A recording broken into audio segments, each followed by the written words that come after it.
రూపింపబడుచున్నా ఏ ఆయుధముండినను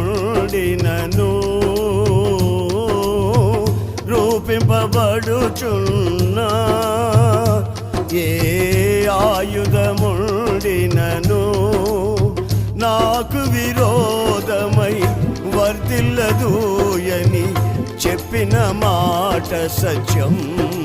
యేసు చెప్పిన మాట సత్యం. నాకు విరోధమై వర్ధిల్లదూయని చెప్పిన మాట సత్యం. యేసు చెప్పిన మాట సత్యం. కృపలను తలంచుచు కృపలను తలంచుచు